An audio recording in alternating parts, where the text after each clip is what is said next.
আজকে ছুটির দিন, তাই সকালবেলা উঠেই নূপুর ভালো মন্দ রান্না করতে লেগে পড়েছে। রান্না করতে খুব ভালোবাসে নূপুর।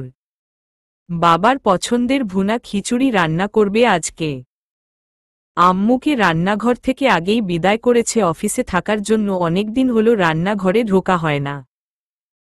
বাবা ওর হাতের খিচুড়ি অনেক পছন্দ করে।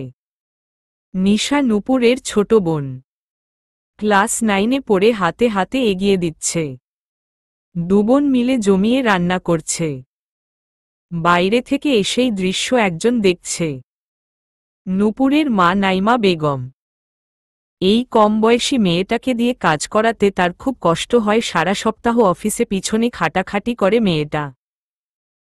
কিবা বয়স, এই বয়সে মেয়েরা আনন্দ আড্ডা মাস্তি নিয়ে থাকে, কিন্তু মেয়েটা তার সেগুলো কিছুই পায়নি। সংসারের হাল ধরেছে। সংসারটা ভালোই চলছিল, কিন্তু হঠাৎ ওর বাবার স্টক করে একদম বাসায় বসে পড়ে। যা টাকা জমা ছিল সব ওর বাবার পেছনে খরচ করতে চলে গেছে। আঁচল দিয়ে চোখ মুছল, কষ্ট হলে কিছু করতে পারে না। আজকে জোর করে রান্না করে খেতে রান্না করতে শুরু করে দিয়েছে। তার কথা শুনলে তো সব কাজ করে, একদিন অফ সেদিনও কাজ করতে হবে তার। কত রোগা হয়ে গেছে, কত সুন্দর দেখতে ছিল মেয়েটা, কাজ করতে করতে চেহারা নষ্ট হয়ে যাচ্ছে। যে কেউ তারই মেয়েকে এক দেখাতে পাগল হয়েছে। সবার মুখে কথা, নাইমা তোর মেয়েটা এত সুন্দর হলে কি করে রে? দেখে মনে হয় না এটা তোর মেয়ে। আমার গায়ের রং ময়লা, নিশা হয়েছে আমার মতন, কিন্তু নিশার বাবাটা খুব সুন্দর ছিল, সেটাই পেয়েছি নূপুর। মেয়েটার মুখে হাসি দেখলেই সমস্ত দুঃখ ভুলে যাই। আমি তো আমার ঘরে শোভা পায় না, কোনো দিক দিয়ে নে মনে হয় রাজকন্যা। রাজকন্যা দিয়েছিল আমাকে, কিন্তু তার কদর করতে পারলাম না। খেটে গেল মেয়েটা। রান্না শেষ করে খাবার টেবিলে রেখে রুমে যাচ্ছিল নূপুর। মাকে ধ্যানমগ্ন হয়ে দাঁড়িয়ে থাকতে দেখে জিজ্ঞেস করে, কি হয়েছে? কি হবে, কিছু হয়নি? যা ফ্রেশ হয়ে আয়, খাবি? তার বাবাকে আমি দিয়ে আসি। তোমার দিতে হবে না, আমি নিয়ে আসছি বাবাকে। আচ্ছা। নূপুর ফ্রেশ হয়ে এসে প্লেটের খিচুড়ি বেড়ে বাবার রুমে যায়। বাবা হাতে পত্রিকা পড়ছে, চোখে চশমা, খাটে আধ বাসা হয়ে আছে। বাবা! মেয়ের ডাকে মফিজ আহমেদ মাথা তুলে তাকাল। চোখের চশমাটা নাকের উপর থেকে ভালো করে দিয়ে চোখে পত্রিকাটা পাশে রেখে মুখে হাসি ফুটিয়েছে, কাছে যেতে বলল, আয় মা, আমার কাছে আয়। সারপ্রাইজ। কষ্ট করে আবার তুই রান্না করতে গিয়েছিস কেন মা? ধুর, কি যে বলো না, কষ্ট কেন হবে? আমি তো খুব খুশি হয়েছি যে তোমাকে রান্না করে খাওয়াতে পারছি। তাড়াতাড়ি খেতে বসে যাও, খেয়ে বল কেমন হয়েছে। কি হলো বাবা, ওইভাবে তাকিয়ে আছো কেন? খাবে না? ভিতর থেকে কষ্ট দলা পাকিয়ে গলায় আটকে আছে। এই বয়সে মেয়েটা এত কষ্ট করে পুরোটা সমস্যা নিজে চালাচ্ছে, ভাবতে তার ভেতরটা হু হু করে কেঁদে ওঠে। এর থেকে তো স্ট্রোক করে মরে গেলে ওরা ভালো থাকতো। আমার জন্য নিজের সব বিলাসিতা ছেড়ে দিয়েছে মেয়েটা। তাকানো যাচ্ছে না মেয়েটার দিকে, কত ক্লান্তি মুখটা জোরে। বাবা! জোরে ডাক দিতেই মফিজ আহমেদের ধ্যান ভাঙ্গে। কি হলো, খাবে না? এইভাবে আমার মুখের দিকে তাকিয়ে থাকবে? আমার জন্য তোর খুব কষ্ট হচ্ছে না রে মা? খুব কষ্ট দিয়ে ফেলেছি, চায়না ঘরে বসে থেকে খালি তোদের খাটিয়ে মারছি। আমি খুব খারাপ বাবা, তাই না যে এই ছোট্ট মেয়েটাকে দিয়ে কষ্ট করিয়ে নিজে আরামে বসে বসে খাচ্ছি? এসব কি কথা বলছো বাবা তুমি? পাগল হয়ে গেলে নাকি? এভাবে বেঁচে থাকতে চাই না রে আমি। মরে গেলি তোরা ভালো থাকতে পারতি, বেঁচে থেকে ঝামেলা বাড়িয়ে দিচ্ছি। এসব কথা আমি আরেকটু শুনতে চাই না বাবা। তুমি আমাদের ঝামেলা বেড়াবে, তুমি আমাদের কাছে বেশি হবে, তা তুমি ভাবলে কি করে? কি তুমি কি আমাদের এতিম করে রেখে মরে যেতে চাও? তুমি মরে গেলে আমাদের কি হবে জেনে আমরা বেঁচে থাকব? কি আমাকে সাহস যোগাবে? এখন তো তুমি আমাদের ওপর ছায়া হয়ে আছো, তুমি না থাকলে সেটা কিভাবে থাকবে আমার? কখন এমন কথা বলবে না। মফিজ আহমেদ মেয়ের মাথায় হাত বুলিয়ে দিচ্ছে, মেয়েটা বড় হয়ে গেছে, কত কথা বলতে পারে। দোস্ত তুই এটা করতে পারিস না। তুই ছেলে হয়ে মেয়ের পক্ষ নিলি, এটা কিন্তু একদম ঠিক হলো না। তুই এখনই আমাদের বাড়ি চলে আয়। সো সরি দোস্ত, আমি কিছু করতে পারবো না। একেতে তোর আগে আমাকে নেহা ফোন দিছে, আর ওকে আমি কথা দিয়ে ফেলেছি যে বিয়েতে আমি কনে পক্ষ থাকব। আরও কিছুক্ষণ দুজনের মধ্যে তর্ক বিতর্ক চলল। ধুর শালা, তোর সাথে কথা নাই বলেই সায়ন ফোন কেটে দিল। আরাফ ফোন বিছানার উপর রেখে লাগেজ গোছাতে লাগল। 3-4 দিন থাকা হবে, এজন্য ড্রেস লাগেজে ভোরের নিচে এল লাঞ্চ করতে। কালকে নেহার গায়ে হলুদ, সকাল থেকে নেহা আর সায়ন দুজন মিলে আমাকে কতবার ফোন দিয়েছে হিসাব নেই। সে সাধারণত ফারাক করে কেটে দিল, এখন আর নেহাত আজকে না গেলে রাগ করে বসে থাকবে। এজন্য আজকে বিকালে রওনা দেব। বাসার সবাইকে ইনভাইট করেছে, সবাইকে বলেছি, কিন্তু আব্বুকে বললাম, সে বলল বিয়ের দিন যাবে আরুষি নিয়ে। কিন্তু আমার তো আজকেই যেতে হবে। লাঞ্চ শেষ করে উপরে রেডি হতে লাগল। নিজের গাড়ি নিয়ে যেতে চাইছিল, কিন্তু এত দূর ড্রাইভ করা কষ্ট হয়ে যাবে। ফ্লাইটে যেতে চেয়েছিলাম, কিন্তু আজকে ফ্লাইট নাই, এই জন্য ট্রেনে যেতে হবে, যারা আরাফের জন্য খুবই কষ্টকর। কিন্তু কিছু করার নেই, ফ্রেন্ডের জন্য আমাকে করতেই হবে এইটুকু। নেহার বাসা চিটাগাং। ট্রেন ছাড়বে 5:30 নাগাদ, এখান থেকে আমার স্টেশনে যেতে সময় লাগবে আধা ঘন্টা। এখন বাজে 3:30, একটা ঘুম দেওয়া যায়। আরাফ বিছানায় শুয়ে চোখ বন্ধ করল। ভাইয়া, ওই ভাইয়া। আরুষি একমনে আরাফকে ঢেকে যাচ্ছে। ঘুমানোর আগে আরাফ আরুষিকে বলেছিল 1 ঘন্টা পর ডাক দিতে। আরুষি, তা তো আমি এখন ঘুমাবো। ও ভাইয়া, তুই যাবি না নেহা আপু বাসায়?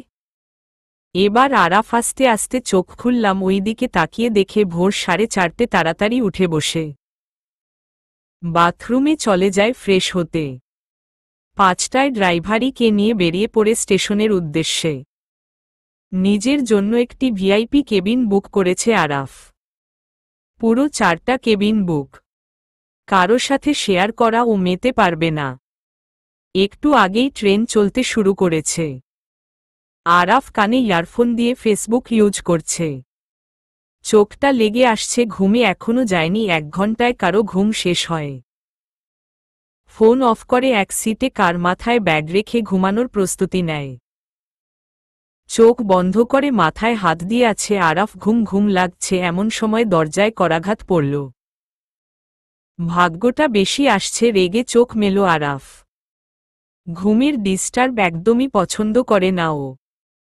ডিস্টার্ব হবে বিধায় একটা কেবিন বুক করেছে, তাও ডিস্টার্ব। রেগে দরজা খুলে কিছু বলতে যাবে, হোয়াট দা, আর কিছু বলতে পারল না। সামনের মানুষটাকে দেখে বড় বড় চোখ করে তাকিয়ে আছে। কল্পনা করতে পারিনি এই মানুষটাকে এইখানে দেখবে, তাও চোখের সামনে। আরাফের দৃষ্টিতে তাকিয়ে আছে। কন্ট্রাক্টরের কথায় ধান ভাঙ্গে তার দিকে দৃষ্টি দেয়। স্যার, একটু হেল্প করুন প্লিজ। এই কেবিনটা পুরো আপনার, পুরো কেবিনটা আপনি বুক করেছেন। আপনাকে ডিস্টার্ব করছি তার জন্য হয়তো আপনি বিরক্ত হচ্ছেন, কিন্তু আমরা বিপদে পড়ে এসেছি এখানে। এখনো 4টা সিট আছে, আপনাকে একটা সিট লাগবে। আর কত বাকি পড়ে থাকবে? যদি একজনকে এখানে বসার অনুমতি দিতেন তাহলে খুব ভালো হতো। এটা অন্যায় আবদার হয়ে যাচ্ছে বুঝতে পারছি, কিন্তু কিছু করার নাই। যদি একটু জায়গা দেন তো এনারা যেতে না হলে নেমে যাবে। এতদিন পর তোর সাথে দেখা। এতদিন কই ছিলি আর কোথায় যাচ্ছিস? প্রশ্নটা করেই আরাফ ব্রু কুচকাল। প্রায় 3 বছর পর দেখা তন্ময় এর সাথে। তন্ময় আরাফের ক্লাসমেট ছিল। তন্ময়, আরাফ, সায়ন আর অনিক 4 জনে ফ্রেন্ড, কম ভাই বেশি ছিল। হঠাৎ তন্ময় নিখোঁজ হয়ে যায় প্রায় 3 বছর পর। আজকে ওর সাথে দেখা। বিস্মিত চোখে তাকিয়ে আছে তন্ময় এর দিকে। তুই যেখানে যাইতেছিস আমিও সেইখানে যাইতেছি। অবাকে চরম সীমায় পৌঁছে গেল আরাফ। বিয়েতে একটা হাসি দিয়ে মাথা নেড়ে হ্যাঁ জানাল। নেহার সাথে তার যোগাযোগ হলো কিভাবে? আর এতদিন কোথায় ছিলিস, আমাদের সাথে যোগাযোগ করিসনি কেন? হঠাৎ কোথায় হারিয়ে গেলি? সেটা খুব কাকতালীয়ভাবেই আমার সাক্ষাৎ হয়েছে নেহার সাথে। বুঝলাম না, তন্ময় বলতে শুরু করল। জয়, আমি এতদিন অস্ট্রেলিয়া ছিলাম। বাবা হঠাৎ করে আমাকে অস্ট্রেলিয়া পাঠিয়ে দেয়। সেখানে গিয়ে আমি অবাকের উপর অবাক হয়ে। মার সাথে আমার যোগাযোগ ছিল না, সেখানে জানতে পারি বাবা আমাকে মার কাছে পাঠিয়ে দিয়েছে। রাগে দুঃখে মার বাসা থেকে চলে আসি, কারণ আমি ওই লোকটার সামনে ওখানে থাকতে পারবো না। তারপর ওইখানে বাবা মার অ্যাডমিশন কটায় থাকা খাওয়ার ব্যবস্থা করে দেয় না। মার কাছে থাকার কথা থাকে, আর মা নাকি বাবাকে একটা শর্ত দিয়েছে, আমি মার কাছে থাকব আর তুহিন বাবার কাছে। এটা যখন জানতে পারি তখন আর দেশে ফেরার ইচ্ছা করে না। নিজেই ওখানের জব শুরু করে লেখাপড়া চালায়, তারপর বিজনেস করি। এখন আমি একজন বিজনেসম্যান। মা তার দ্বিতীয় স্বামীকে নিয়ে সুখে আছে, সে আর আমাকে নিয়ে ভাবে নি। আর বাবা তুহিনকে নিয়ে দেশে। ফেসবুকের মাধ্যমে নেহার সাথে আমার ফ্রেন্ডশিপ হয়। নেহার আইডিতে ওর কোনো পিক থাকে না, হয়তো এটা ফেক আইডি ছিল। আমারটা ফেক আইডি ছিল, ও আমাকে চেনে নাই, আমি ওকে চিনি নাই।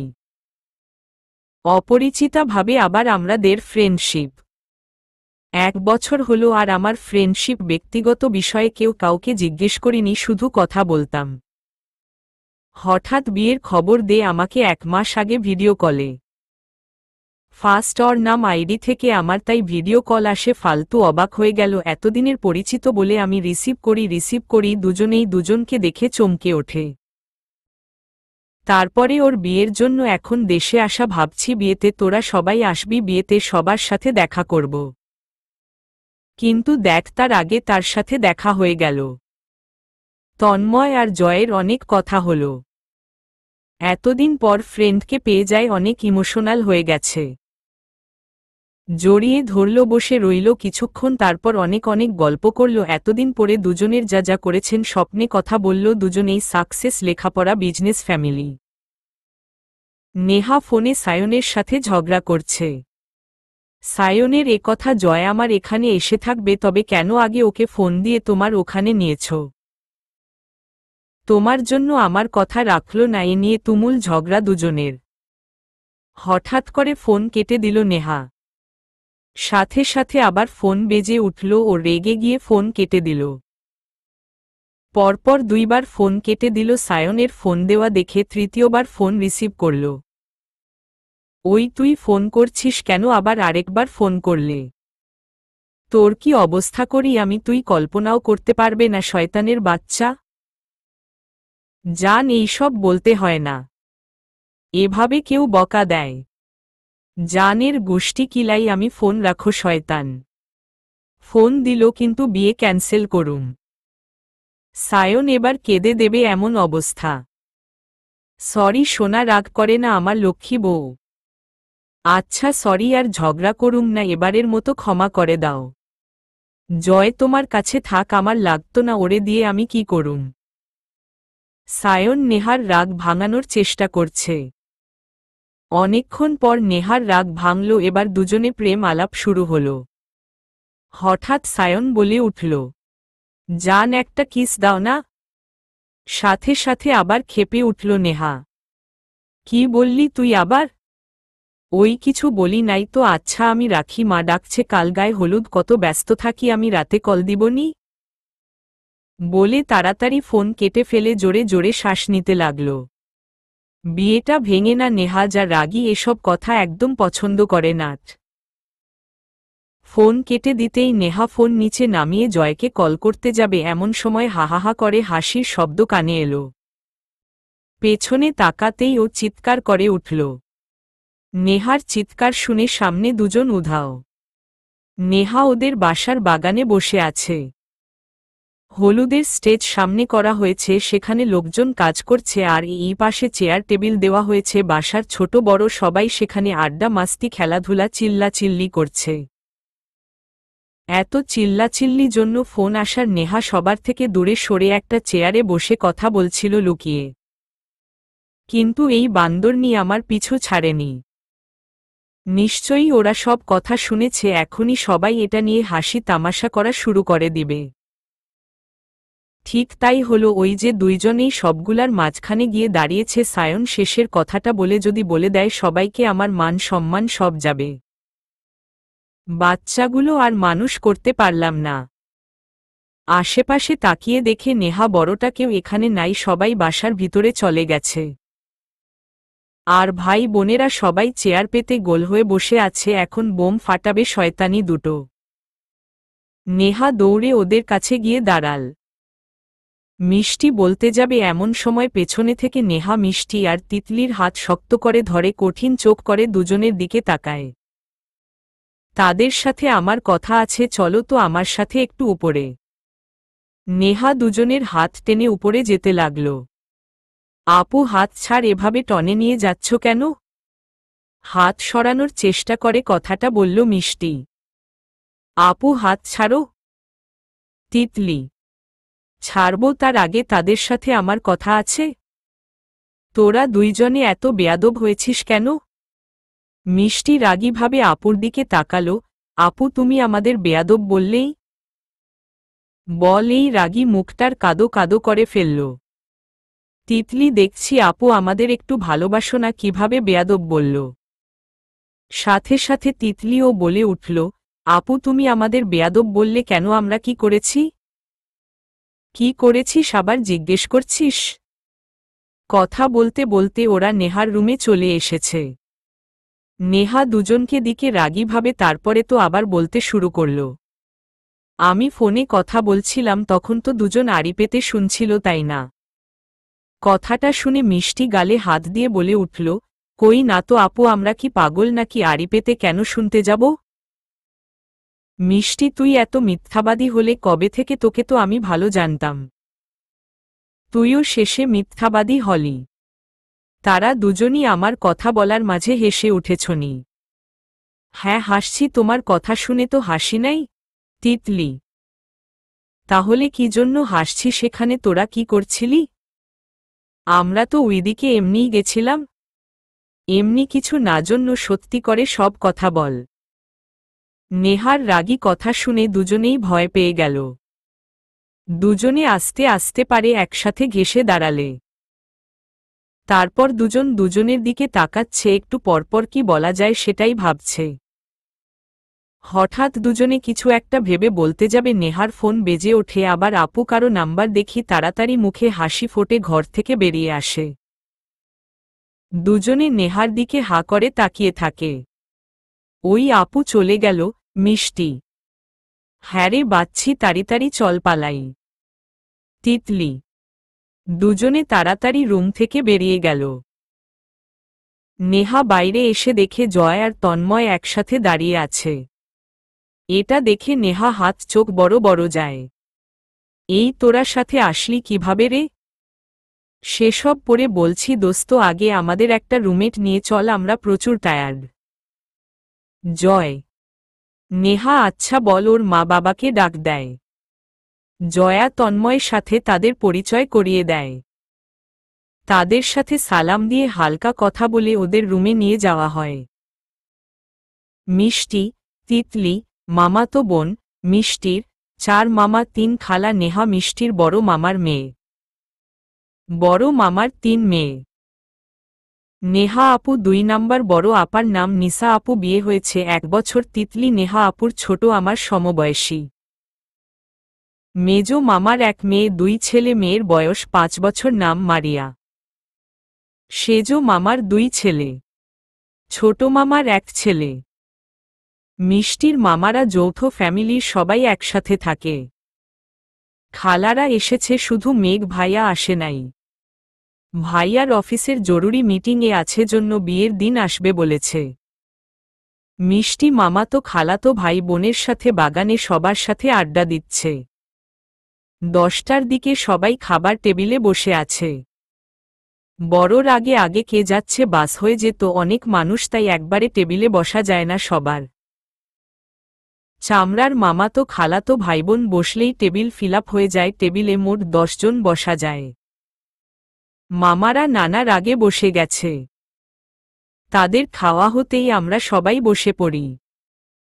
আম্মা এসে আমার পাশে দাঁড়িয়ে খাবার খাইয়ে দিতেছে আর আমি সবার সাথে গল্প করতেছি। আম্মু নেহা আপুকে দেখতাছি না, সে কোথায়?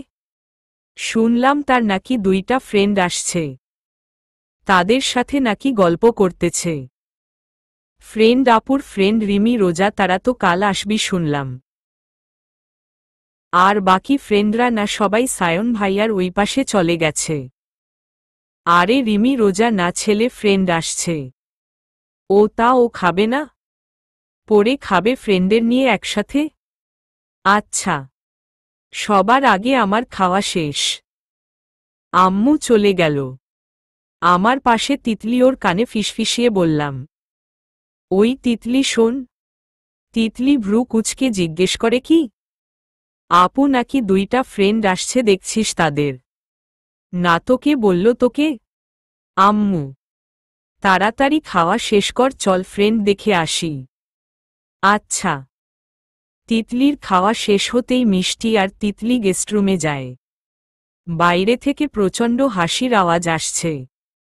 দুজনের জানলা দিয়ে উকি দিচ্ছে। কিছু দেখা যাচ্ছে, তাই দরজার কাছে গিয়ে হালকা ফাঁক করে উকি দেওয়া শুরু করে। তিতলি মিষ্টির পেছনে ছিল, এর জন্য কিছু দেখতে পাচ্ছিল না। মিষ্টি দেখতেছিলাম আমাদের দিকে ঘুরি, আর 2জন নেহা অপরদিকে কি যেন গল্প করছে আর হাসাহাসি করছে।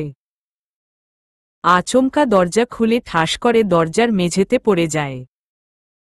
আরাফ, নেহা আর তন্ময় গল্প করছিল, হঠাৎ দরজা খুলে ঠাস করে পড়ে চিৎকার করে ওঠে। ফ্লোরের দিকে তাকিয়ে দেখে 2টা মেয়ে, একজনের মুখ দেখা যাচ্ছে না। মিষ্টি তো ফ্লোরে পড়ে তিতলির দিকে অগ্নি দৃষ্টিতে তাকিয়ে আছে। আর স্টপ থাকল না, চেঁচিয়ে বলতে লাগল, শয়তানি বান্দরনি খাটা অসভ্য মাইয়া, এইভাবে কেউ ধাক্কা দেয়? চুপি চুপি দরজার আড়ালে দাঁড়িয়ে দেখছিলাম, তোর জ্বালায় ধরা পড়ে গেলাম। এখন কি হবে? তোর লিগা ধরা পড়েছি, তার খবর আছে। আমার হাতে পায়ে ব্যথা করছে। এখন এরা সবাই কি ভাববে? একদমে বকতে আছে তিতলিরে। এদিকে তিতলি দফারফা প্রচণ্ড ভয় পাই। নেহাকে স্নেহাদ্রি করে বসা, এজন্য মাথা উঁচু করে দেখতেন। জুনিয়র দিকে তাকিয়ে আছে যেন আগুন ঝরছে। আর মিষ্টি তো সেগুলো দেখছি না, ও তিতলির দিকে তাকিয়ে বসে আছি। আর বকে যাচ্ছে, বোন থামো, আমাদের দিকে কেমন করে তাকিয়ে আছে দেখ, আজকে তুই আর আমি গেছি। মিষ্টি এবার থামল, অনুসরণ করে পেছনে ফিরে দেখে 3জনের মধ্যে 2জনকে কৌতূহল নিয়ে তাকিয়ে আছে আর একজন অগ্নিদৃষ্টি দিয়ে তাকিয়ে আছে। এই তোরা এখানে কি করছিস? মিষ্টি মুখে মেকি হাসি এনে কিছু বলতে যাবে, তার আগে একজনের দিকে চোখ পড়ে, আল্লাহ, এই লোকটা এখানে কি করছে? আপনি এখানে? আরাফ। মিষ্টি, কিছু বলছো না? তার মানে এই লোকটা আপুর ফ্রেন্ড? নেহা আরাফের কথা শুনে জিজ্ঞেস করল, তুই কি মিষ্টিকে জিনিস? ও তো আমার বোন। তোর বোন? কিভাবে? অবাক হয়ে জিজ্ঞেস করল, কারণ আরাফ জানে মিষ্টি মেঘের বোন। তাহলে নেহার বোন হয় কি করে? আমার মামাতো বোন। অহোহ। দাঁড়িয়ে থাকতে থাকতে পা ব্যথা করছে। 1 ঘন্টা যাবৎ এক পায়ে দাঁড়িয়ে আছি। এমন কঠিন একটা শাস্তি দিবে স্যারের ডাক শুনেই বুঝতে পারেছি। ঈশ্বর, আজকেই আমি ফাইলটা নিয়ে আসলাম নাট। আমার জন্য মিটিংটা হলো না। এত বড় কন্ট্যাক্টটা হাত ছাড়া হয়ে গেল। খারাপ লাগছিল নূপুরের, কিন্তু এখন রাগ লাগছে। এমন শাস্তি কেউ দেয়? 10 মিনিট না হয় দাঁড় করিয়ে রাখতে পারে, কিন্তু এভাবে এক পায়ে আমাকে পুরো 1 ঘন্টা ধরে দাঁড় করিয়ে রেখেছে। কিছু বলতেও পারছি না, সইতে পারছি না। মাথা উঁচু করে মেঘের দিয়ে তাকিয়ে আছি। সে একমনে ল্যাপটপের দিকে তাকিয়ে আছে, আমার দিকে নজরই দিচ্ছে না। আমি যে এখানে আছি মনে হয় ভুলেই গেছে। মনে সাহস জুগিয়ে স্যার বলে থাকলাম, সাথে সাথে রাগী চোখে আমার দিকে তাকালো। বড় একটা ঢোক গিলে নিলাম। তার লাল চোখ দেখে ফসা একদম লাল টকটকে হয়ে আছে। এত রাগ, বাপরে! হোয়াট! জোরে চিৎকার করে। মেঘের চিৎকার শুনে নূপুর কেঁপে উঠল। ভয়ের চুটে ওর পা নেমে গেছে ফ্লোরে। রাখতেই পা ব্যথা আহ করে মৃদু শব্দ করে উঠল। মেঘ ব্রু কুচকে তাকিয়ে আছে ওর দিকে। কি হয়েছে? নূপুর কিছু না বলে পা ধরে বসে পড়ে। আমার পা! বলেই কান্না করে উঠে। মেঘ কিছু বুঝতে পারছে না কি হয়েছে। দাঁড়িয়ে থাকার জন্য কি পায়ে সমস্যা হয়েছে? নূপুরের কান্না দেখে খারাপ লাগছে। মেয়ে কেঁদে কেঁদে নাকের পানি চোখের পানি এক করে। একটু শাস্তি দেওয়ার জন্য এভাবে দাঁড়িয়ে রেখেছিল, কিন্তু এত সময় কখন পার হয়ে গেছে ওর টের পায়নি। ল্যাপটপে মিষ্টির সাথে কথা বলছিল, আজকে না গেলে আমার খবর করে ছাড়বে। এই নিয়ে কথা বলছিল। খুব দেরি, আমার বোনটা না গেলছ লঙা কাণ্ড করে ফেলবে। মেঘ উঠে নূপুরের কাছে এসে দাঁড়ায়। খুব মায়া হচ্ছে এভাবে কান্না দেখে। মেঘ কিছু না ভেবেই নিচে বসে হাঁটু ভেঙ্গে নূপুরের পা ধরে। সাথে সাথে উপর ছিটকে পা সরিয়ে নেয়, তবে চিৎকার করে বলে, কি করছেন কি স্যার? আপনার পা ধরছে না কেন? দেখি কি হয়েছে। এভাবে পা সরিয়ে নিলে কে? হালকা রেগে কথাটা বলল। স্যার, তেমন কিছু না, দাঁড়িয়ে থাকার ফলে পা ব্যথা হয়ে গেছে।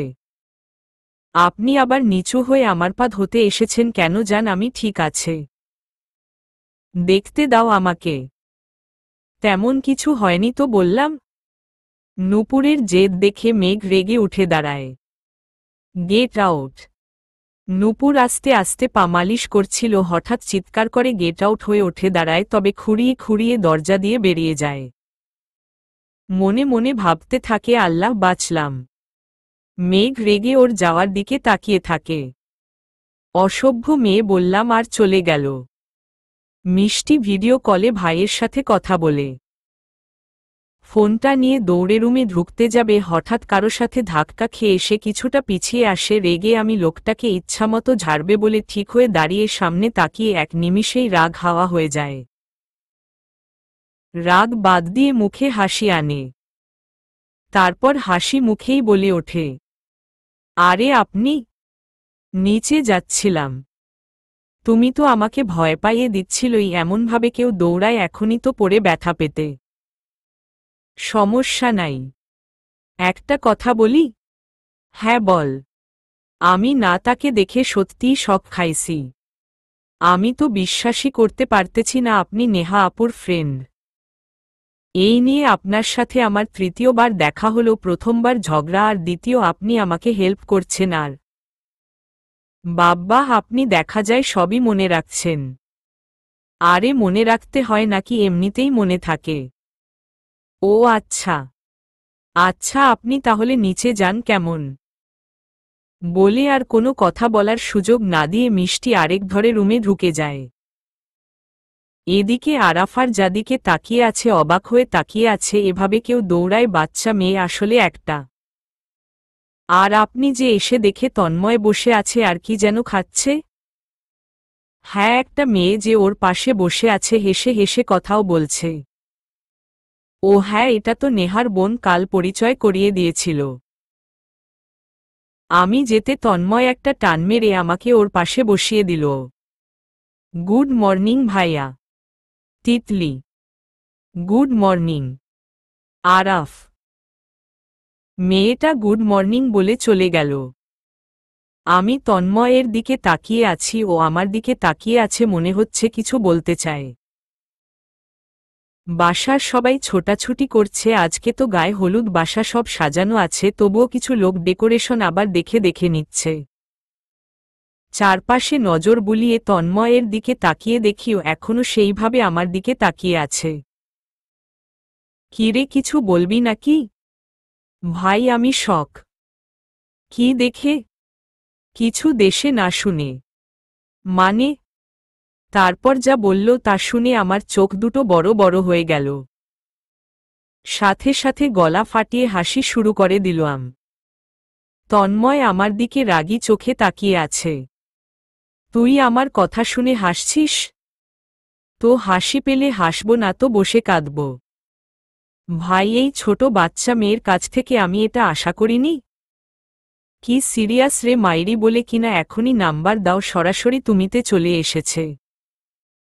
আর বলিস না ভাই, আমার পেট ব্যথা করছে।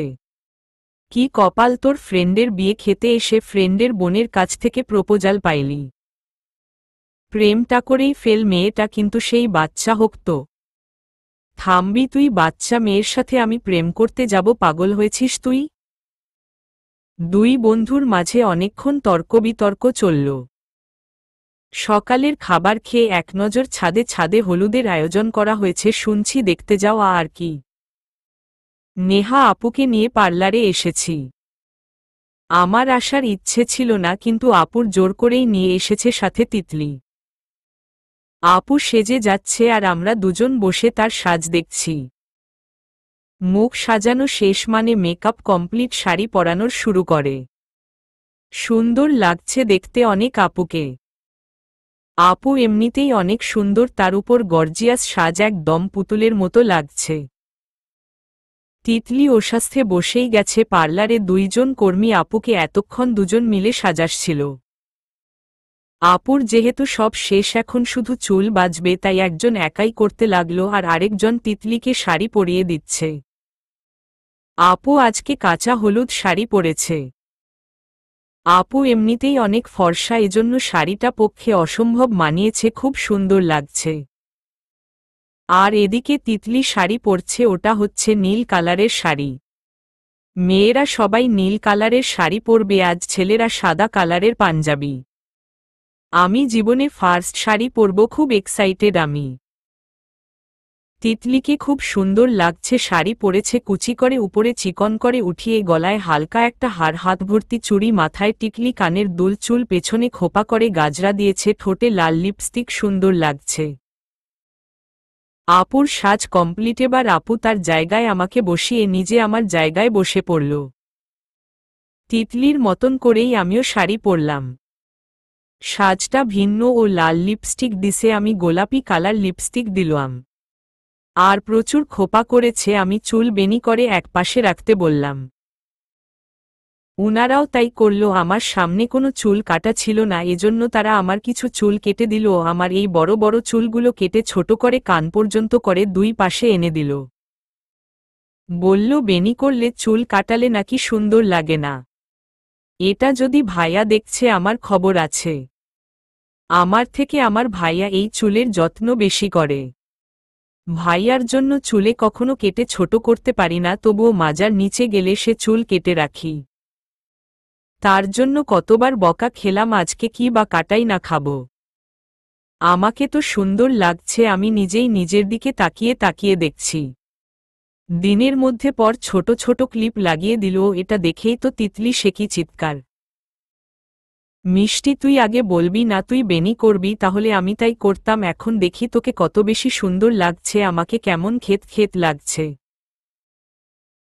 তোকে বললে তো তুইও এরকম করতি, এজন্যই বলি নাই দুইজন দুই রকম সাজব, তাই আর শাড়ি তো ভাবে পরছি। তবুও তিতলি মুখটা ভার করে বসে রইল। কানে ছোট ছোট ঝুমকা পরলাম আর গলা একটা, গলার সাথে লাগানো একটা হার। হাতে চুড়ি পারলাম আর মাচায় চিকন পাথরের একটা ভিছা পারলাম। সাজ কমপ্লিট। তারপর আমরা তিনজনই বেরিয়ে পড়লাম পার্লার থেকে। লিফটে উঠে একবারে 4 তালা থেকে নিচে এসে গাড়িতে উঠে বসলাম। তখনও তো বুঝতে পারি নাই আমার কি বিপদ আছে সামনে।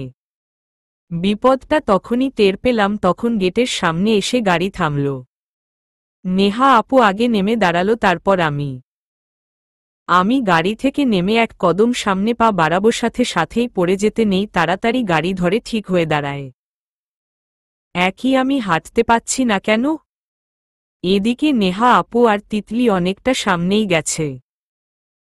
কি মুশকিল! তখন ওই পার্লারের আপুটা বারবার করে বলছিল আপনি পা ফাঁকা করে দাঁড়ান, না হলে কিন্তু হাঁটতে পারবেন না, কিন্তু আমি তার কথা অগ্রাহ্য করে পা এক পায়ের সাথে চেপে দাঁড়িয়েছিলাম। এখন তো তাই হলো, আমি হাঁটতে পারছি না। আস্তে আস্তে হাঁটছি, মনে হয় একটু এগুতে পারছি না। শাড়িটা টেনে ধরে আছে 2 পা। কি ব্যাপার, আপনি এভাবে দাঁড়িয়ে আছেন কেন, কোনো সমস্যা? কারো কথার আওয়াজ পেয়ে মিষ্টি মাথা উঁচু করে তাকিয়ে দেখে আরাফ হয়তো ফোনে কার সাথে কথা বলছিল। মিষ্টি কিভাবে বলবে যে তার শাড়ির জন্য সে হাঁটতে পারছে না? আমাকে নিয়ে মজা করতে পারে না? না, আমি এটা তাকে বলবনি। কিন্তু কি বলা যায় তাকে? মিষ্টি হাঁ করে তাকিয়ে আছে আরাফের দেখি সাদা পাঞ্জাবি তারাপকে অপূর্ব লাগছে।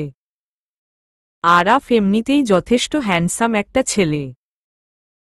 ফর্সা গায়ে সাদা পাঞ্জাবিটা একদম মানানসই, একদম পারফেক্ট লাগছে। মিষ্টি হাঁ করে আছে, দিকে তাকিয়ে আছে, বর্ষর একটা ক্রাশ খেয়েছে। মিষ্টি মুখে হাসি এনে বলে, কই কি হবে, কিছু হয়নি তো? কিছু হয়নি, তাহলে আপনি এভাবে দাঁড়িয়ে আছেন কেন, ভেতরে না গিয়ে? আমি আসলে বাইরের সাজানো দেখছিলাম, কি সুন্দর সাজানো হয়েছে, তাই না? সাজানো তো কালকেই হয়েছে, আপনি তো কালকে দেখেছেন, এখন আবার দেখছি। আপনার কোনো সমস্যা? আমি সারাক্ষণ এখানে দাঁড়িয়ে দাঁড়িয়ে দেখব? একটু রাগ নেই, কথাটা বলল মিষ্টি। একেতে মিথ্যা বলতে হচ্ছে, আবার সেটা নিয়েও প্রশ্ন। আরাফ কিছু বলবে তার আগে তিতলি দৌড়ে আসে। কিরে, তুই এখন এই জায়গায় দাঁড়িয়ে আছিস কেন? শুনলাম ওই পাশটায় গায়ে হলুদের লোক চলে এসেছে, তাড়াতাড়ি চল, ফুল নিয়ে আসে, গেটে দাঁড়ায়। সবাই কিন্তু সবকিছু ভাগাভাগি করে, নিজেকে চকলেট, কলম, রজনীগন্ধা ফুল, গোলাপের পাপড়ি, কিভাবে সব নিয়ে হাজির। মিষ্টি তুই তো ফুলেরটা নিতে চাইছিল, কিন্তু দেখে ওইটা নেয়ার জন্য জানি করছে, তাড়াতাড়ি চল। একটা হেল্প করো না আমাকে? কি? তিতলিকে টেনে ওর কানে কানে বলল, আমি হাঁটতে পারছি না যে, শাড়ি পরে আমাকে একটু ধরে ধরে ভেতরে নিয়ে চলো না। মানে হাঁটতে পারছিস না কেন? জানি না, তাড়াতাড়ি নিয়ে চল না। আম্মুর কাছে গিয়ে দেখি আমারই ঠিক করে দিবানি। আচ্ছা চল। মিষ্টি তিতলির হাত ধরে ভেতরে চলে যায়। আর একজন ওর দিকে একদৃষ্টিতে তাকিয়ে থাকে।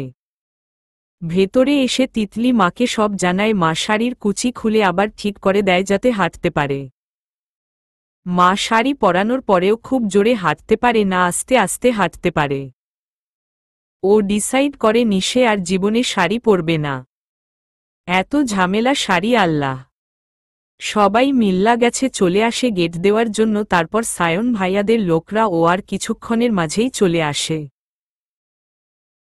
সবাইকে সাদর আমন্ত্রণ জানানো হয়। তারপর সবাই মিলে সায়নদের বাসার উদ্দেশ্যে রওনা হয়ে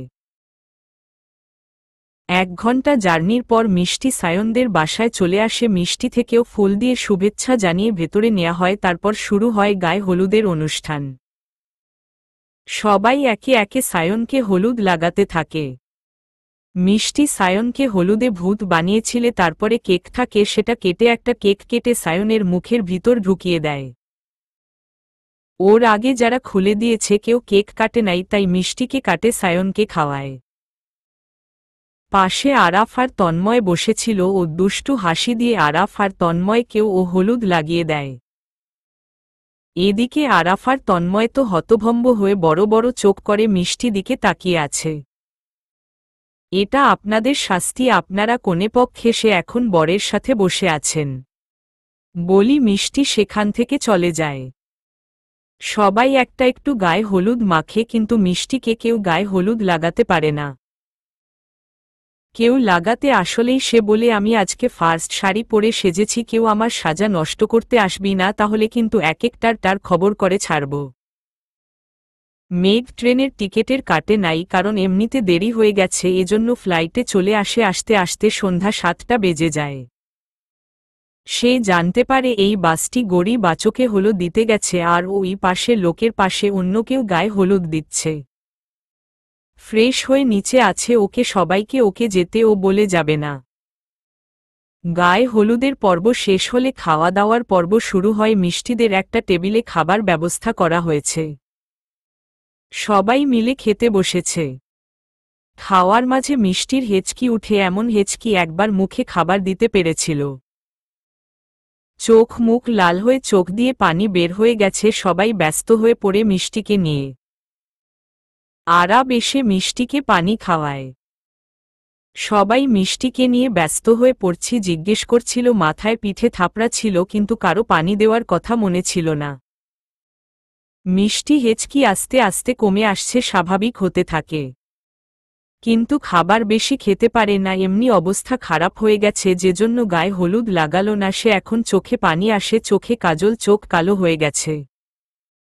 10টার দিকে সবাই বাসার উদ্দেশ্যে রওনা দিল।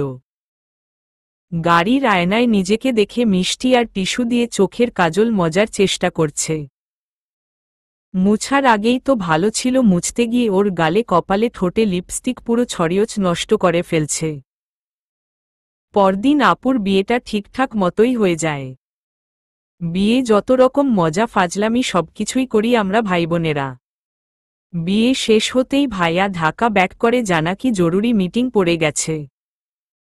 কাজ কাজ করে পাগল হবে আমরা, থেকে চাই আর পরশুদিন আপুর বৌভাত। অবশেষে আপুর বিদায়ের পালা আসে। আপু লাল টকটকে শাড়ি পরেছিল, খুব সুন্দর লাগছিল। আজকে কান্না করে করে একদম নষ্ট করে ফেলে সমস্ত সাজ। হৃদয়ের সব জানি না, আমার ভেতর থেকে কান্না এসে যায়। আপুকে জড়িয়ে ধরে হাউমাউ করে কাঁদতে থাকে। আমি এমনিতেই ছিদকাধনী টাইপের মেয়ে, ধরতে গেলে কষ্টে আমি কাঁদি কম, নাটক করে বেশি কাঁদি। আমার কারণ হচ্ছে, যখন আমি কোনো ভুল করে ফেলি তখন নিজেকে কাঁদতে থাকি, যাতে ভাইয়া আব্বু আম্মুর কাছে বকা খেতে না হয়। আমার খাতা দেখে তারা এমনিতেই নরম হয়ে যায় আর বকা খেতে হয় না। আপু গাড়িতে উঠতেই আমি দৌড়ে ছাদে চলে আসি। খুব কান্না পাচ্ছে আমার, হাসি কান্নার নাটক নয়, সত্যি সত্যি পাচ্ছে। আপু আমাদের ছেড়ে চলে গেল, ভাবতে খুব কষ্ট হচ্ছে। চোখ ফেটে জল গড়িয়ে পড়ছে। আমি কারো সামনে কাঁদতে চাই না, সবসময় আনন্দে থাকি, কষ্ট হলে ও আমি কাঁদি না। আমার ফ্যামিলির সবাই জানে আমি যেমন অ্যাক্টিং করি, কাঁদতে পারি। এজন্যই ছাদে এসেছি, আম্মু যদি দেখে আমি কাঁদতেছি পাগল করে ফেলবো আমাকে। তোমার আপু তো চলে গেল, নিচে না গিয়ে এখানে দাঁড়িয়ে কাঁদছো কেন? হঠাৎ কারো আওয়াজ পেয়ে চমকে তাকালো মিষ্টি। অন্ধকারেও লোকটাকে চিনতে বেশি সময় নিল না। আরাফ দাঁড়িয়ে আছে ওর পেছনে। আপনি এখানে? কেন আসতে পারি না? তা না, কিন্তু আপনারা তো শুনছিলাম আপুর সাথে ওই বাড়িতে যাবেন, সায়ন ভাইয়াও তো আপনার ফ্রেন্ড শুনলাম। হ্যাঁ, কিন্তু আমরা তো কোণে আজকে আর কেন যাব, কালকে আনতে যাব, এর জন্যই থেকে গেলাম। ও আপুরা কি চলে গেছে? নাউইয়ে দেখো গাড়িতে উঠছে। মিষ্টি সাথে থেকে নিচে তাকালো, আপুদের গাড়ি দেখা যাইতাছে। আপু কাঁদতেছেন, ভাইয়া তাকে ধরে নিয়ে গাড়িতে ওঠার পরে নিজেও গাড়িতে উঠে বসে।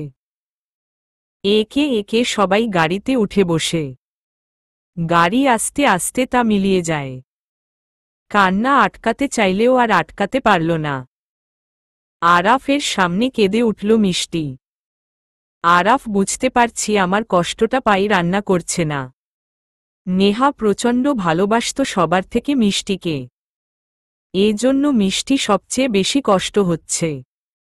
বেশি মাত্রায় কাঁদছে দেখে আরাফ ওকে শান্ত হতে বলল। এভাবে সামনে কেউ কাঁদলে ওর একদমই ভালো লাগে না। কিন্তু মিষ্টি শুনছে না। আচমকা মিষ্টি আরাফকে জড়িয়ে ধরে কাঁদতে লাগল। ঘটনা এত দ্রুত ঘটল যে আরাফ কিছু বলার সুযোগ পেল না। মিষ্টি ওকে জড়িয়ে ধরে মুখে অনবরত নাক ঘষে যাচ্ছে। এতে আরাফের সারা শরীরে বিদ্যুৎ খেলে যায়। এভাবে কোনো মেয়ে ওকে ফার্স্ট টাইম জড়িয়ে ধরল। মিষ্টি হয়তো খারাপ কিছু ভেবে জড়িয়ে ধরেনি, কিন্তু আর আপনার নিজেকে কন্ট্রোল রাখতে পারছে না, ওর সারা শরীর গরম হয়ে আসে। নিজের হাত শক্ত করে দাঁড়িয়ে আছে। মিষ্টির কান্নার মাঝেই বলে, ভাই আমার খুব কষ্ট হচ্ছে আপুর জন্য, সত্যি আমার কষ্ট হচ্ছে। আপুর কেন না বিয়ে হলো বলতো ভাইয়া? আমাদের ছেড়ে চলে গেল। মিষ্টি বারবার ভাইয়া ভাইয়া বলে কথা বলছে, তার মানে ওর ভাইয়া ভেবে মাকে জড়িয়ে ধরেছে। মিষ্টি সবসময় বেশি কষ্ট পেলে ভাইয়াকে জড়িয়ে ধরে কাঁদে। আজকেও কান্না করতে করতে আরাফকে ভুলে ভাইয়া ভেবে কাঁদতে লাগে। কিছুক্ষণ পর মিষ্টি না টানতে টানতে মাথা উঁচু করে আরাফ দেখে ছিটকে দূরে সরে দাঁড়ায়। মনে মনে বলে আমি তাকে জড়িয়ে ধরেছি।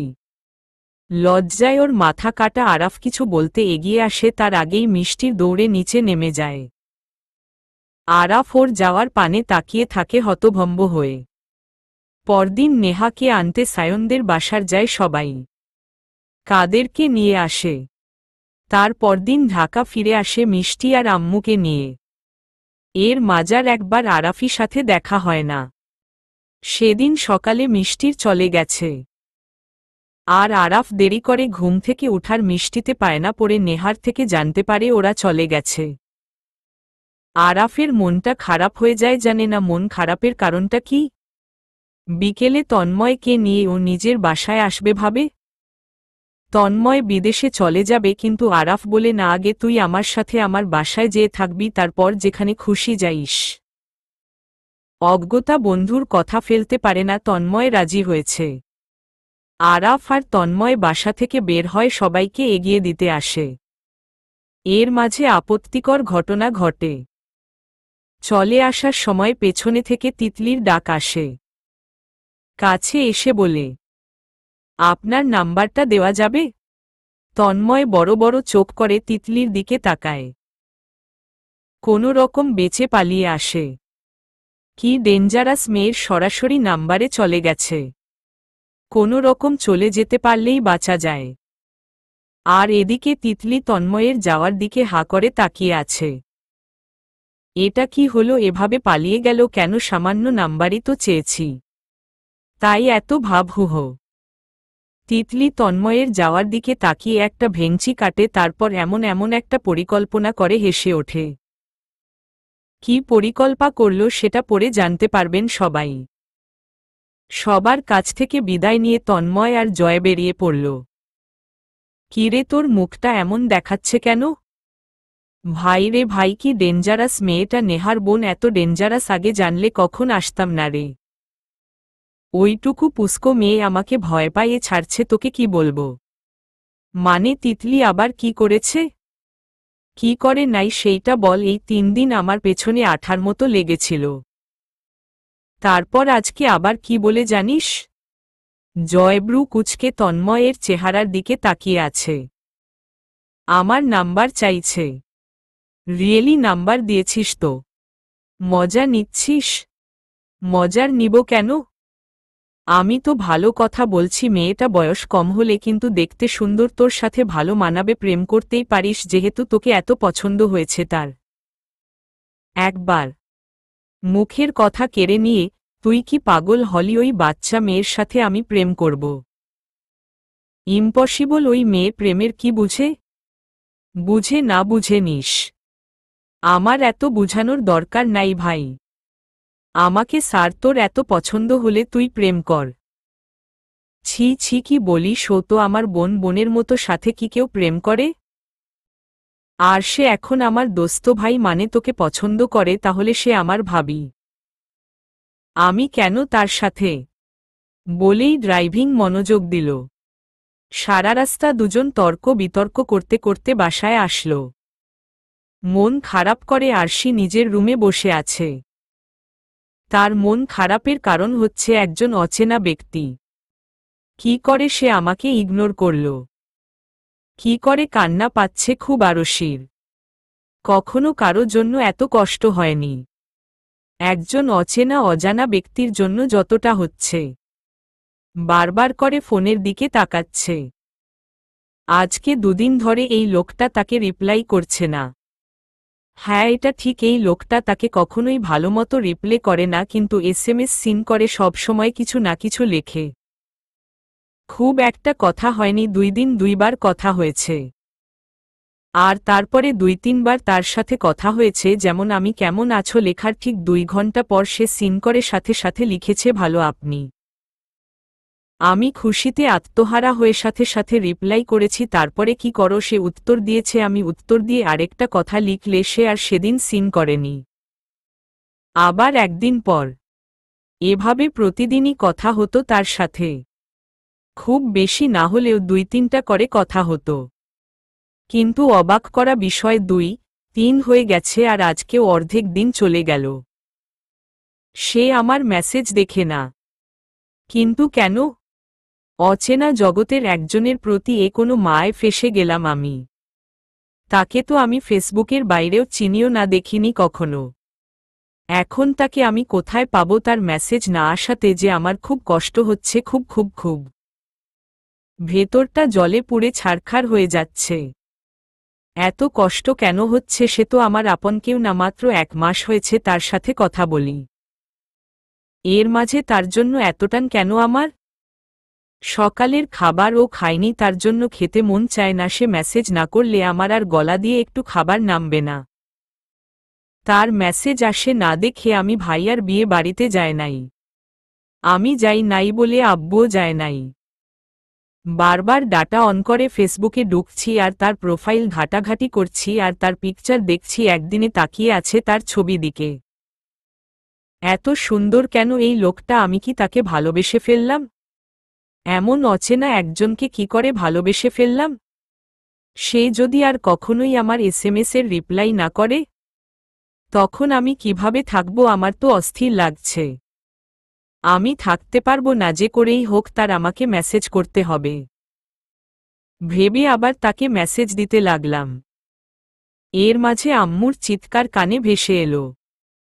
তাই ফোনটা রেখে নিচে নেমে এলাম, দেখি ভাই আর একটা ছেলে দাঁড়িয়ে আছে। ভাইয়া ছেলেটা পরিচয় দিল ভাইয়ের ফ্রেন্ড।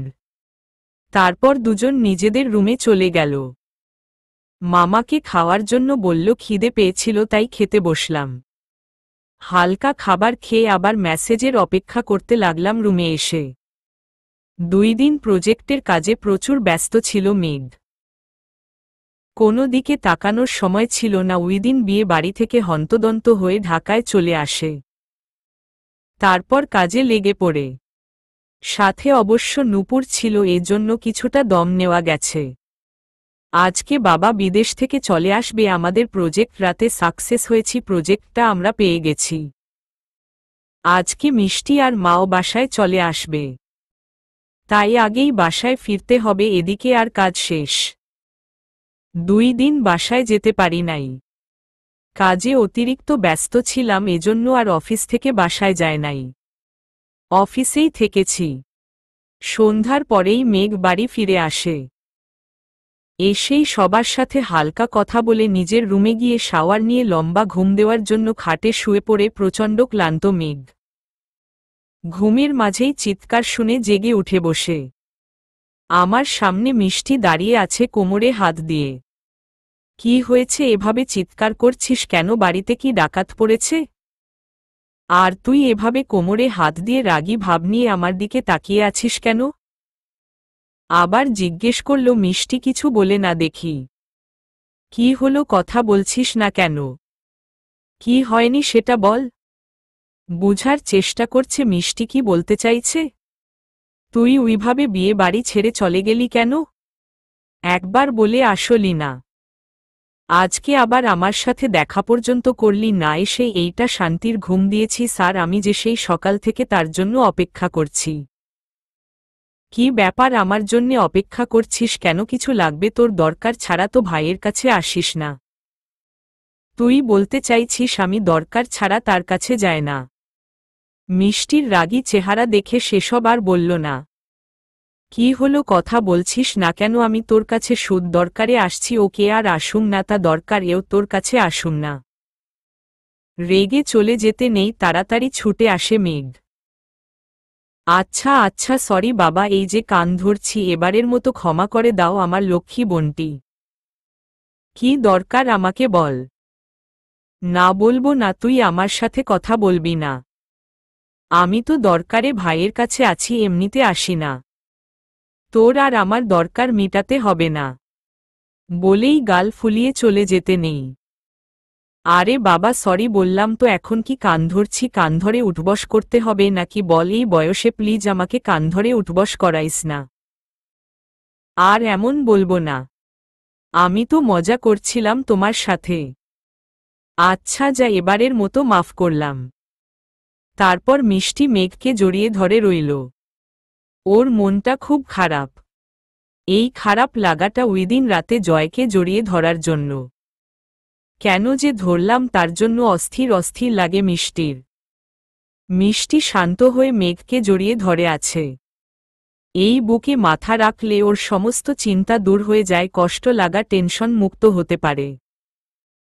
এজন্যই ভাই আর এত খোঁজ করা। এদিকে মেয়েকে তো অবাক হয়ে আছে। মিষ্টির এমন শান্ত হয়ে থাকাটার জানে মিষ্টির কখনো টেনশন হলে খারাপ লাগলে এই কাজটাই করে। তাহলে কি মিষ্টি কষ্টে আছে নাকি টেনশনে আছে? কি হয়েছে আমার টুকটুকি, তার আমার টুকটুকিটার কি মন খারাপ? মিষ্টি কিছুই বলছে না, নিশ্চুপ হয়ে আছে। কি হলো ভাইয়াকে বলবি না? তাও কিছু বলল না। আমার কিন্তু টেনশন হচ্ছে, তুই কিন্তু আমার কাছে কিছুই লুকাস না। কেউ কিছু বলেছে তোকে? কিছু হয়নি ভাইয়া, বলেই মিষ্টি মেঘকে ছেড়ে নিজের রুমে চলে এলো। কিন্তু মেঘ মিষ্টির কথা বিশ্বাস করতে পারল না। কিন্তু যে কিছু জিজ্ঞেস করার আগেই মিষ্টি চলে গেল। পরে জিজ্ঞেস করবে ফ্রেশ হতে গেল। ঘড়িতে 9টা বাজে। 3 ঘন্টা ঘুমিয়েছে। রাত 11টা। আরশি এতক্ষণ ফোন হাতে নিয়ে শুয়েছিল। অনেকগুলো মেসেজ করেছে, পড়ছিল আর দেখছিল। কখন রিপ্লে আসে ভাবতে ভাবতে আর চোখটা লেগে যায়, এমন সময় ফোনের মেসেজ এসে টোন বেজে ওঠে। সাথে সাথেই ঘুম থেকে উঠে যায়। তারপর ফোন হাতে নিয়ে দেখি মেঘকে মেসেজ করেছে। খুশি ধরে না যেন, তাড়াতাড়ি কি মেসেজ করে দেখেই মুখে হাসি ফুটে ওঠে। মেঘ লিখেছে, ও একটু বিজি ছিলাম এজন্য এফবিতে আসে নাই। আর সাথে আরেকটা কথা লিখেছি যেটা দেখেই আমার রাগ উঠে যায়।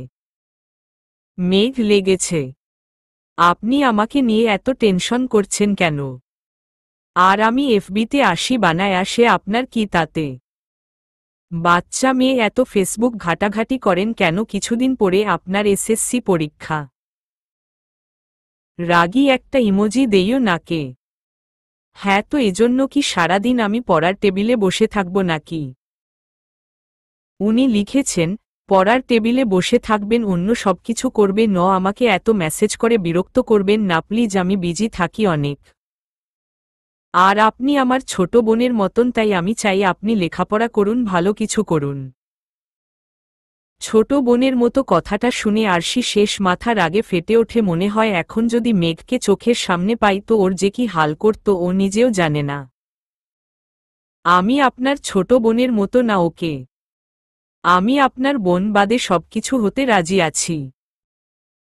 কথাটা লিখে লাভ ইমোজি দেয়। 10 মিনিট হয়ে গেল মেসেন করেছে কথাটা, কিন্তু রিপ্লাই নাই। অনেকক্ষণ ধরে কি যেন লিখতে লিখতে আছে, কিন্তু এখনো দেয় নাই। আধা ঘন্টা হয়ে গেছে, এখনো রিপ্লে আসেনি। রাগে ফেটে যাচ্ছে আরশি, এত কি লিখছে? হ্যাঁ, পাক্কা 1 ঘন্টা পর রিপ্লে আসে। সাথে সাথে আরশি মেসেঞ্জারে ঢুকে দেখে কি, আচ্ছা ছোট বোন ভালো থাকবেন বাই। এটা দেখে তো আমার মেজাজ খারাপ হয়ে যায়। এই 1 ঘন্টা পরে এই একটা এসএমএস দিল, কিছু লিখব তার আগেই ব্লক। গড, এটা কি হলো? আমি তো বড় বড় চোখ করে মেসেজ অপশনে দিকে তাকিয়ে আছি। মেঘ আমাকে ব্লক করে দিল, কিন্তু কেন? আমার প্রচুর খারাপ লাগতে শুরু করল। সে কি আমাকে ইগনোর করছে? আচমকা চোখ দিয়ে আমার এক ফোঁটা জল গড়িয়ে পড়ল হাতে, সেটার দিকে আমি তাকিয়ে আছি। আমার কষ্ট হচ্ছে, প্রচুর কষ্ট হচ্ছে। একে তো আমি চিনি না ওকে, আমি কোথায় পাব? যেটুকু মেসেজের আশা ছিল সেটাও অফ হয়ে। এখন আমি কিভাবে থাকব? আমার তো আর মেসেজ না দেখলে পাগল পাগল লাগে, সবকিছু বিষাদ মানে হয়। এটা মেয়ে কি করে করতে পারেন না? প্রচুর কান্না করতে ইচ্ছে হচ্ছে।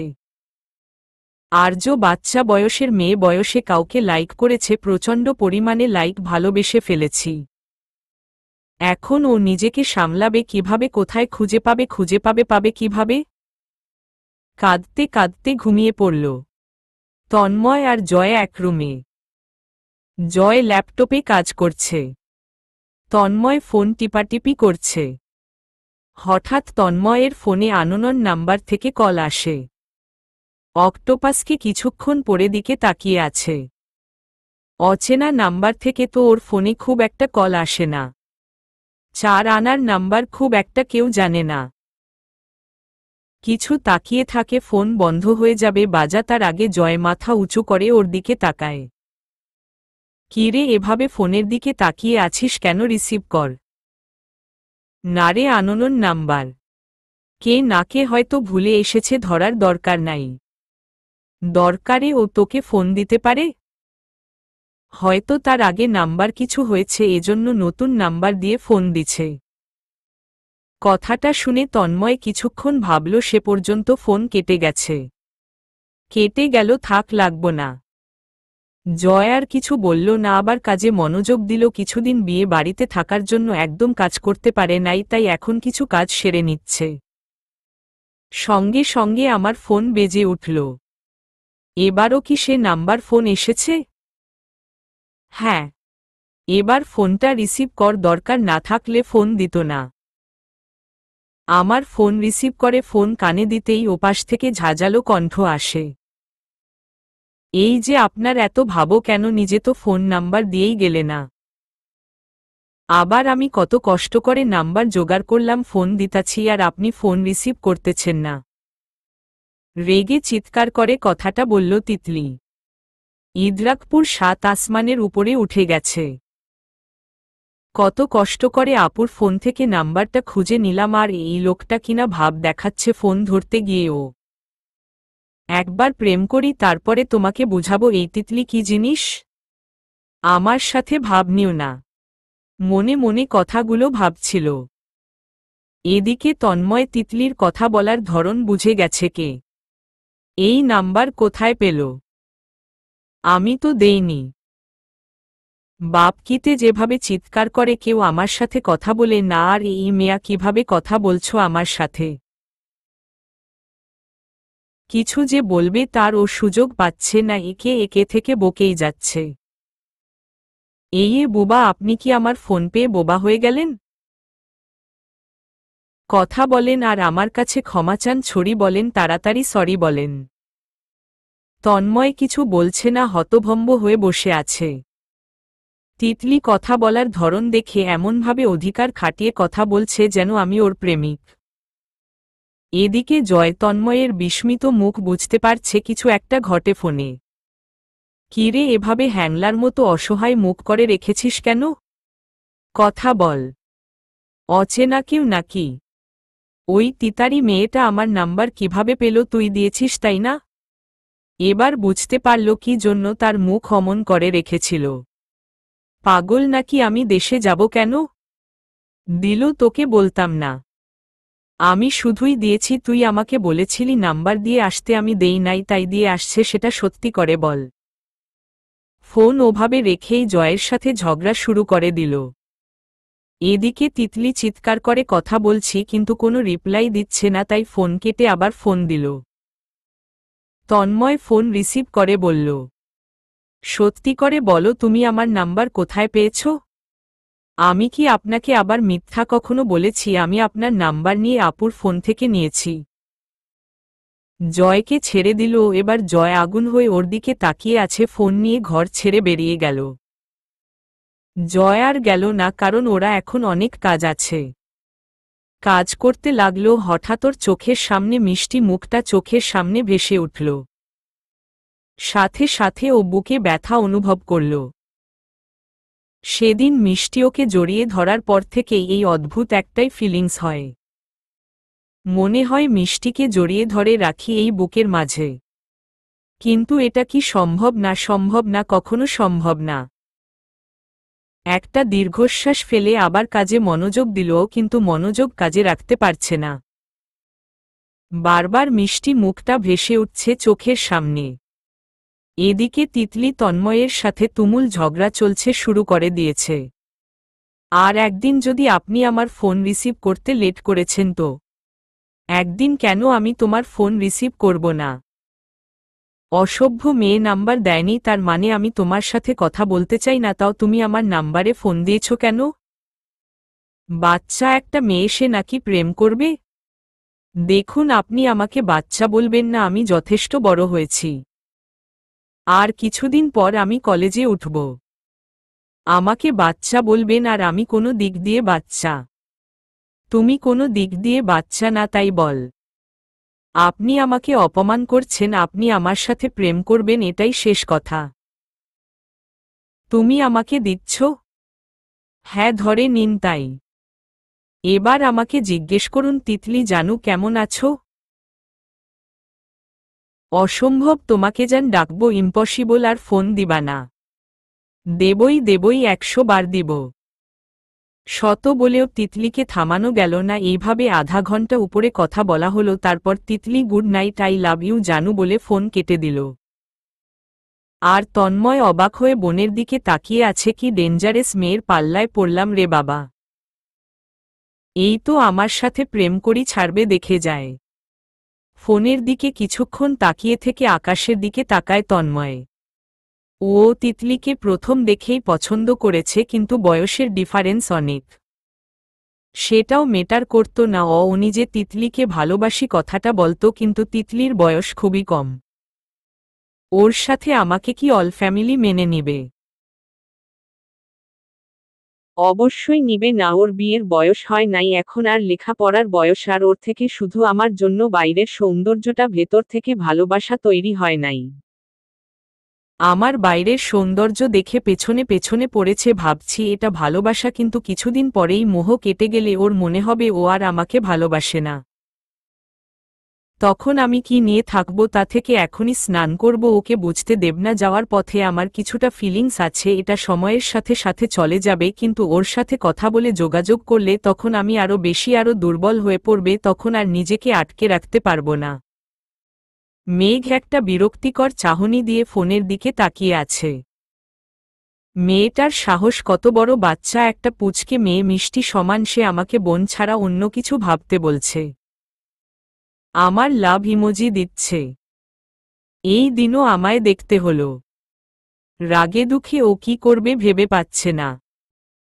মেয়েটা কিছুদিন পরে দেশ চালাচ্ছে, বারবার বন্টন বলল মানে না, আজকে তো একদম বেশি। আর কথা বলে মেয়েটা আরও বেশি সিরিয়াস হয়ে পড়বে, এর থেকে ব্লক করে রাখাটাই ভালো। এজন্য মেঘ হার্ষিকে ব্লক করে দেয়। আবার কি মনে করে যেন নূপুরের নাম্বারে একটা কল লাগায়।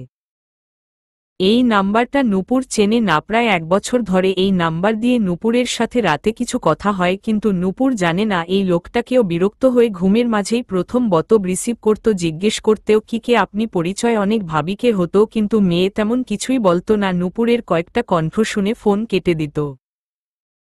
নূপুর বিরক্ত হয়ে আবার ঘুমিয়ে যেত। দিনের বেলা আবার ফোন দিল, সবসময় নাম্বারটা বন্ধ পেত। নূপুরকে মেঘ 1 বছর ধরে ভালোবাসে, কিন্তু নূপুর সেটা জানে না, কারণ উপর কি কখনোই বলা হয় নাই। মেঘের লেখাপড়া শেষ করে ফার্স্ট যখন বিজনেসে ঢুকে, তখন হয়তো ইন্টার সেকেন্ড ইয়ারে ছিল। তখন নূপুরকে ও দেখেছিল কিছু বাচ্চাদের সাথে ক্রিকেট খেলছে।